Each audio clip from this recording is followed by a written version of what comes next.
लोगों को भी काफ़ी सावधान रहना होगा, जिसके लिए आज दिल्ली से आए, क्योंकि जब मालूम है मैं इधर आ रही हूँ तो दिल्ली प्रदेश के लोग भी बड़ी तादाद में इधर आ रहे हैं। उनको भी उनसे वो मुझसे भी बात करेंगे और जिसके लिए आज दिल्ली से आए हुए लोगों को जरूरी दिशा निर्देश भी दिए जाएंगे।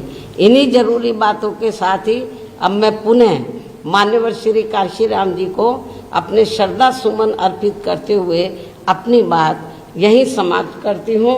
धन्यवाद। जय भीम व जय भारत। एक सवाल है कि कहाँ कमी रह गई हरियाणा चुनाव में, जो गठबंधन किया है कि जाटों का वोट ट्रांसफर नहीं हो पाया? क्योंकि हरियाणा में मैंने बताया कि अभी वहाँ पर जो जाट समाज के लोग हैं, उत्तर प्रदेश की तरह उत्तर प्रदेश में तो जाट समाज की जातिवादी मानसिकता जो दलितों के प्रति काफ़ी हद तक बदली है हमने, लेकिन अभी हरियाणा में जो जाट समाज है उनकी जातिवादी मानसिकता अभी तक बदली नहीं है। तो एक तो ये कारण रहा है कि उन्होंने वोट नहीं दिया। दूसरा ये रहा कि वहाँ का जो जाट समाज है ये सोचता रहा कि बीजेपी को किसी भी कीमत पर हमें सत्ता में आने से रोकना है। तो जाट समाज के लोगों ने सोचा कि यदि हम विभिन्न गठबंधन को अपना वोट बांट देंगे तो बीजेपी फिर सत्ता में आ जाएगी। इसलिए जाट समाज के लोगों ने बीजेपी को सत्ता में आने से रोकने के लिए उन्होंने अपना एक तरफा वोट कांग्रेस पार्टी को दे दिया, जिससे हमारी पार्टी को ये नुकसान हुआ है। ठीक है।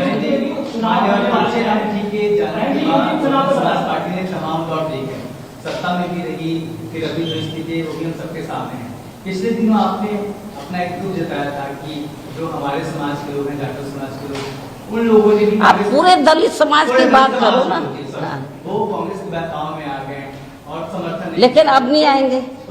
लेकिन उनको क्योंकि समय बहुत कम था, उस समय लोकसभा चुनाव डिक्लेयर हो गया था, इन्होंने ऐसी नोटंकी की, नाटकबाजी की कि हमारे लोग गुमराह हो गए। अब नहीं होंगे। चुनाव उत्तर प्रदेश में होने वाले हैं, क्या हरियाणा? वो जब माननीय सुप्रीम कोर्ट का जब जजमेंट आया SC/ST आरक्षण में वर्गीकरण और क्रीमी लेयर आदि को लेकर, तो जो पूरे देश में जो SC/ST वर्गों के लोग हैं उनकी आंखें खुल गई। जो ये संविधान बचाने, आरक्षण बचाने की बात करते, तो इस मामले में सारी पार्टियां, बीजेपी एंड कंपनी के लोग, कांग्रेस पार्टी एंड कंपनी के लोग, सारी की सारी पार्टियों ने कुछ भी इसके ऊपर सही जवाब नहीं दिया। बस आरक्षण की बातों करते रहे, हम ध्यान रखेंगे। लेकिन माननीय सुप्रीम कोर्ट में जब ये मामला आया तो सेंटर की ओर से जो सरकारी वकील होते हैं, कांग्रेस के भी, तो सबने माननीय सुप्रीम कोर्ट ने जो जजमेंट दिया उनकी हाँ में हाँ मिलाया है। तो इसलिए मैं आपको ये बताना चाह रही हूँ। और इतना ही नहीं, कांग्रेस के श्री राहुल गांधी ने तो विदेश में जाकर कह दिया कि वक्त आने पर हम इन वर्गों का पूरा आरक्षण खत्म कर देंगे।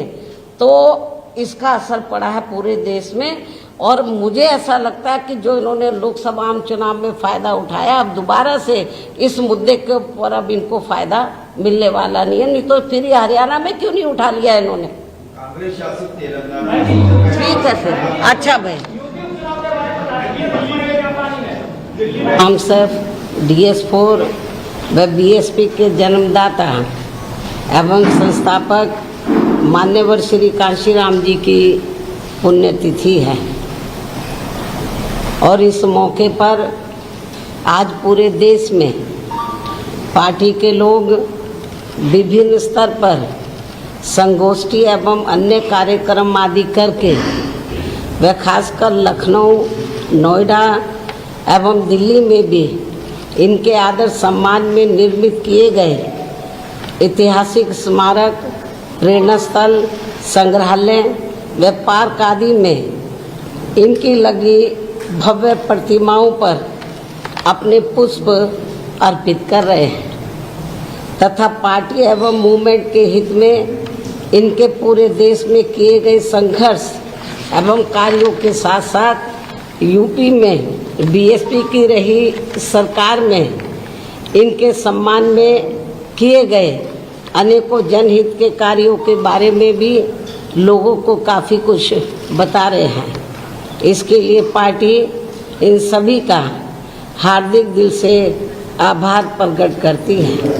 इसके साथ ही मान्यवर श्री कांशीराम जी के बारे में खासकर नई युवा पीढ़ी के लिए ये भी जानना बहुत ज़रूरी है कि इन्होंने परम पूज्य बाबा साहब डॉक्टर भीमराव अम्बेडकर के जीवन संघर्ष एवं यहाँ वर्षों से उपेक्षित रहे लोगों के हितों में किए गए उनके कार्यों से प्रेरित होकर फिर अपना घर परिवार रिश्ते नाते व सरकारी नौकरी आदि भी त्याग कर अपनी पूरी जिंदगी इनके अधूरे रहे कार्यों को पूरा करने के लिए समर्पित की है और अब वो हमारे बीच में नहीं रहे हैं, जिनका जन्म पंजाब के एससी वर्ग में हुआ है।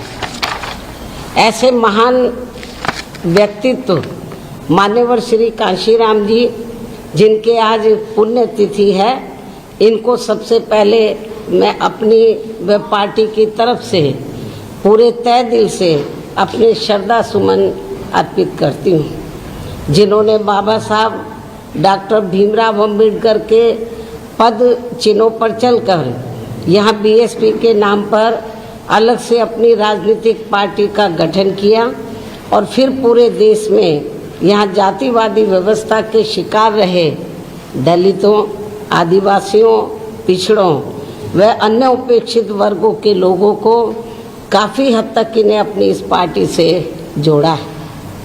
इतना ही नहीं बल्कि इनके अथक प्रयासों से वह अपने इन लोगों के बलबूते पर ही फिर आबादी के हिसाब से देश के सबसे बड़े प्रदेश यूपी में यहाँ मेरे नेतृत्व में कई बार सरकार भी बनाई है तथा यूपी सहित कई और राज्यों में भी अपनी पार्टी के अनेकों सांसद व विधायक आदि भी बनाए हैं। इसके साथ साथ मान्यवर श्री कांशीराम जी अपनी पार्टी के लोगों को सावधानी के तौर पर हमेशा ये कहते रहे हैं कि यहाँ कांग्रेस, बीजेपी व अन्य जातिवादी एवं पूंजीवादी पार्टियाँ किस्म किस्म के साम दाम दंड भेद आदि अनेकों हथकंडे इस्तेमाल करके ये हमारी पार्टी को आसानी से आगे नहीं बढ़ने देंगे और इसे कमज़ोर एवं ख़त्म करने का ही पूरा प्रयास करेंगे, बशर्ते यदि इनसे अपनी पार्टी के लोग कदम कदम पर सचेत नहीं रहते हैं। किंतु दुख की बात यह है कि इस मामले में इनके आए दिन किस्म किस्म के हथकंडों व षड्यंत्रों आदि से सावधानी ना बरतने की वजह से ही अब पिछले कुछ वर्षों से हमारी पार्टी काफ़ी खराब दौर से गुजर रही है, जिससे अपने लोगों को ज़रूर ऊपर उठना है और इन्हें अपनी पार्टी को हर स्तर पर पुनः मजबूत बनाना है, अर्थात घबराना नहीं है। जब हम आगे बढ़ेंगे किस्म किस्म की रुकावटें आएंगी, उसका हमें मुकाबला करना है और हमें ऊपर उठना होगा और अपनी पार्टी को हर स्तर पर हमें पुनः मजबूत बनाना होगा।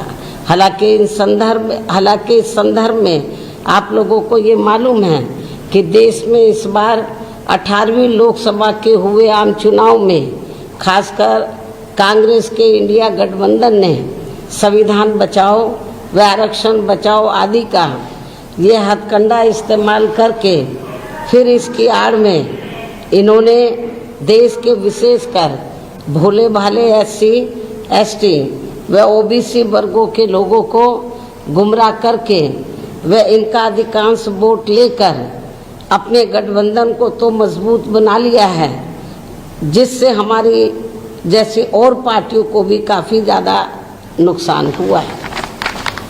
और फिर इस चुनाव के बाद जम्मू कश्मीर व हरियाणा प्रदेश में जल्दी ही विधानसभा के हुए आम चुनाव में हमारी पार्टी इनके इन और भी हथकंडों व षड्यंत्रों आदि से अपने लोगों को पूरे तौर से बाहर नहीं निकाल पाई, जिससे पार्टी को इन दोनों राज्यों के चुनाव में भी यहाँ काफ़ी कुछ नुकसान उठाना पड़ा है। ऐसी स्थिति में अब अपनी पार्टी के लोगों को बीच बीच में व इनके ऐसे सभी हथकंडों एवं षड्यंत्रों से भी सावधान करते रहना बहुत ज़रूरी है। अब हमें अपनी विशेष रणनीति बनानी होगी। तो अब ये नहीं कि इलेक्शन में ये लोग क्या बता रहे हैं, हमें अभी पहले की तरह कैडर के जरिए, तो हमें बीच बीच में कैडर के जरिए बीच बीच में इनके ऐसे सभी हथकंडों, षड्यंत्रों आदि से भी सावधान करते रहना बहुत ज़रूरी है। जैसे हमारी पार्टी पहले करती थी, वैसे हमें फिर से पुनः यह अभियान शुरू करना होगा।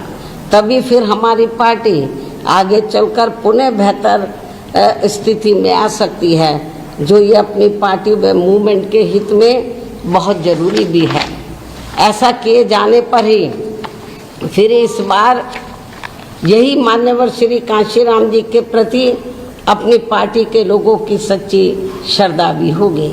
इस उम्मीद व भरोसे के साथ ही अब मैं अपनी बात यहीं समाप्त करूं, लेकिन इससे पहले कल जम्मू कश्मीर व हरियाणा प्रदेश में विधानसभा चुनाव के आए नतीजों में हमारी पार्टी की जो स्थिति रही है, तो उसके बारे में मैं ये कहना चाहूँगी कि हरियाणा कृषि प्रधान प्रदेश है। यहाँ कृषि से जुड़े खासकर जाट समाज के लोग बीजेपी की केंद्र व राज्य सरकार की भी किसान विरोधी रही नीतियों व कार्यशैली आदि से कतई भी खुश नहीं रहे हैं और अभी भी खुश नहीं हैं, जिसकी खास वजह से ही बीजेपी को सत्ता में आने से रोकने के लिए इस बार जाट समाज का अधिकांश वोट कांग्रेस पार्टी को ही चला गया, जिससे फिर इनेलो व बीएसपी के बने गठबंधन को भी इस समाज का वोट एक आधी सीट को छोड़कर लगभग ना के बराबर ही मिला है। लेकिन इनकी जातिवादी मानसिकता की वजह से जाट समाज का वोट बीएसपी उम्मीदवारों को तो बिल्कुल भी नहीं मिला है, जबकि बीएसपी का दलित बेस वोट पूरा का पूरा इनेलो के उम्मीदवारों को ट्रांसफ़र हुआ है। इतना ही नहीं, बल्कि श्री चौटाला परिवार से जुड़ा जाट समाज का भी वोट इनमें आपस में फूट होने की वजह से फिर इसका भी ज़्यादातर लाभ बीजेपी को ही मिल गया है। वहीं दूसरी तरफ गैर जाट समाज का वोट भी इनकी इस लड़ाई में अधिकांश बीजेपी को ही चला गया, जिससे यहाँ बीजेपी को फिर से अपनी सरकार बनाने का मौका मिल गया है। कहने का तात्पर्य यह है कि इस बार हरियाणा प्रदेश का ये चुनाव जाट व गैर जाट समाज में ही बंटकर रह गया और इन सब से फिर बीएसपी को काफ़ी नुकसान हुआ है। हालांकि बीएसपी के लोगों ने अपने उम्मीदवारों को जिताने में कोई कसर नहीं छोड़ी है और इस मामले में जम्मू कश्मीर के पार्टी के लोग भी ऊपर वैली में कश्मीर वगैरह वहाँ तो नहीं पहुँच सके, लेकिन जो नीचे जो जम्मू का एरिया थोड़ा सेफ है, सुरक्षित है, तो वो 25-30 सीटों पर हमारे लोगों ने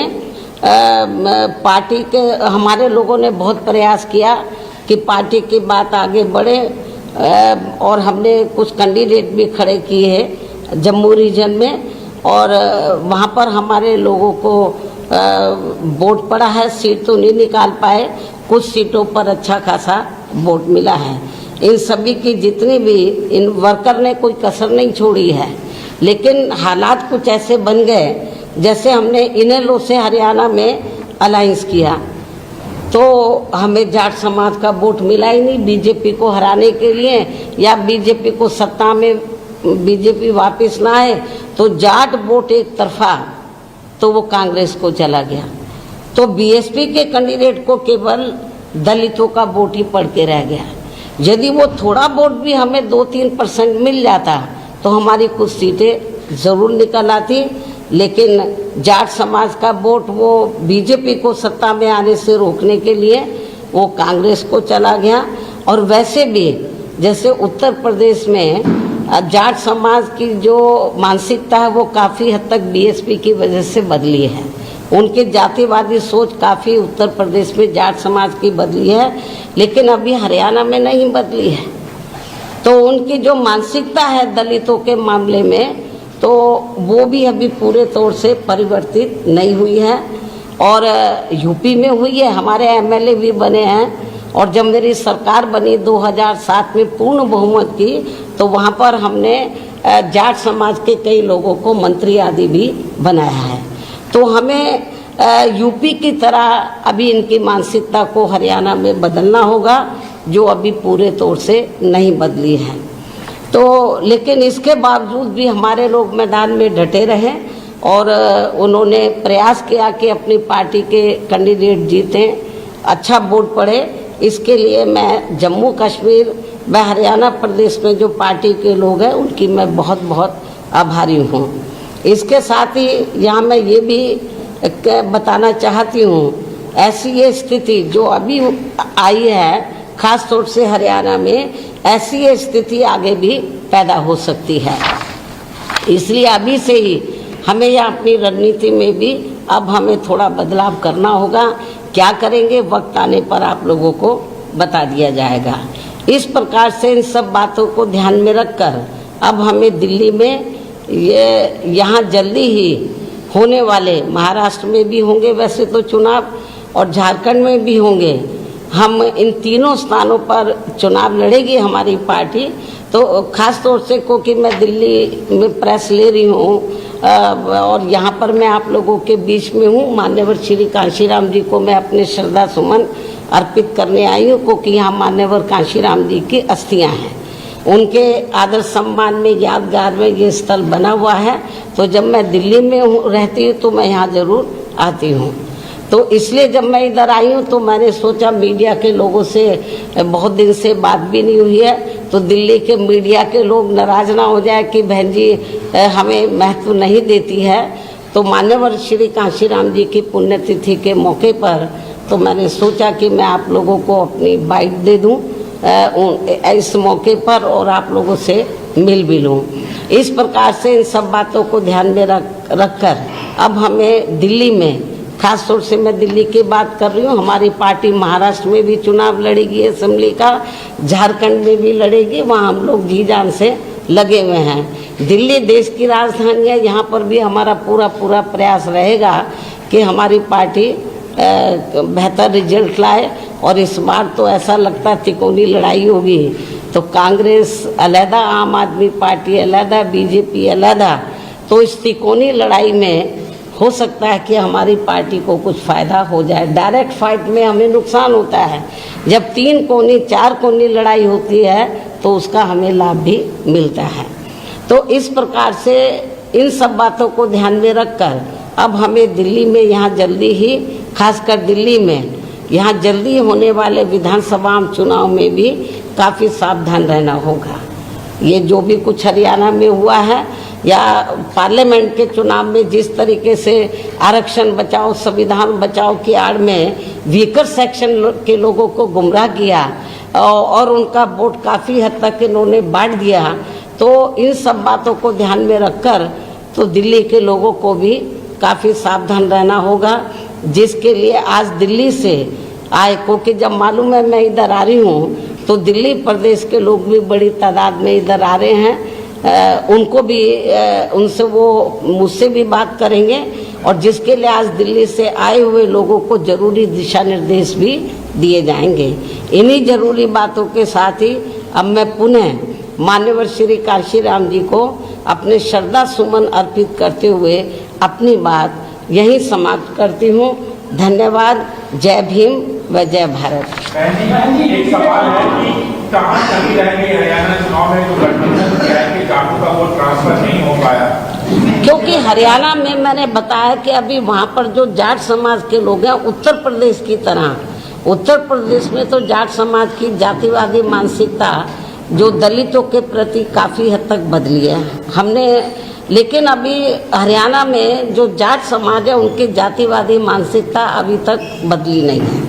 तो एक तो ये कारण रहा है कि उन्होंने वोट नहीं दिया, दूसरा ये रहा कि वहाँ का जो जाट समाज है ये सोचता रहा कि बीजेपी को किसी भी कीमत पर हमें सत्ता में आने से रोकना है। तो जाट समाज के लोगों ने सोचा कि यदि हम विभिन्न गठबंधन को अपना वोट बांट देंगे तो बीजेपी फिर सत्ता में आ जाएगी। इसलिए जाट समाज के लोगों ने बीजेपी को सत्ता में आने से रोकने के लिए उन्होंने अपना एक तरफा वोट कांग्रेस पार्टी को दे दिया, जिससे हमारी पार्टी को ये नुकसान हुआ है। ठीक है। समाज पार्टी ने तमाम दौर देखे, सत्ता में भी रही, फिर अभी जो स्थिति है वो भी हम सबके सामने है। पिछले दिनों आपने अपना एक दुख जताया था कि जो हमारे समाज के लोग हैं, जाटो समाज के लोग, उन लोगों ने भी आप पूरे दलित समाज की बात करो ना, वो कांग्रेस के बहकाव में आ गए और समर्थन, लेकिन अब नहीं आएंगे। लेकिन उनको क्योंकि समय बहुत कम था, उस समय लोकसभा आम चुनाव डिक्लेयर हो गया था, इन्होंने ऐसी नोटंकी की, नाटकबाजी की कि हमारे लोग गुमराह हो गए। अब नहीं होंगे। चुनाव उत्तर प्रदेश में होने वाले हैं, क्या हरियाणा? वो जब माननीय सुप्रीम कोर्ट का जब जजमेंट आया SC ST आरक्षण में वर्गीकरण और क्रीमी लेयर आदि को लेकर, तो जो पूरे देश में जो SC ST वर्गों के लोग हैं उनकी आंखें खुल गई। जो ये संविधान बचाने, आरक्षण बचाने की बात करते, तो इस मामले में सारी पार्टियां, बीजेपी एंड कंपनी के लोग, कांग्रेस पार्टी एंड कंपनी के लोग, सारी की सारी पार्टियों ने कुछ भी इसके ऊपर सही जवाब नहीं दिया। बस आरक्षण की बातों करते रहे, हम ध्यान रखेंगे।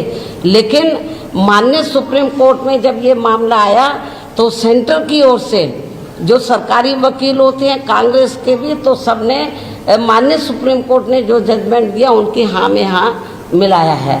तो इसलिए मैं आपको ये बताना चाह रही हूँ। और इतना ही नहीं, कांग्रेस के श्री राहुल गांधी ने तो विदेश में जाकर कह दिया कि वक्त आने पर हम इन वर्गों का पूरा आरक्षण खत्म कर देंगे। तो इसका असर पड़ा है पूरे देश में। और मुझे ऐसा लगता है कि जो इन्होंने लोकसभा आम चुनाव में फायदा उठाया, अब दोबारा से इस मुद्दे के ऊपर अब इनको फायदा मिलने वाला नहीं है। नहीं तो फिर हरियाणा में क्यों नहीं उठा लिया इन्होंने? कांग्रेस शासित तेलंगाना। ठीक है फिर, अच्छा भाई। राम सर DS4 व BSP के जन्मदाता एवं संस्थापक मान्यवर श्री कांशीराम जी की पुण्यतिथि है और इस मौके पर आज पूरे देश में पार्टी के लोग विभिन्न स्तर पर संगोष्ठी एवं अन्य कार्यक्रम आदि करके व खासकर लखनऊ, नोएडा एवं दिल्ली में भी इनके आदर सम्मान में निर्मित किए गए ऐतिहासिक स्मारक, प्रेरणा स्थल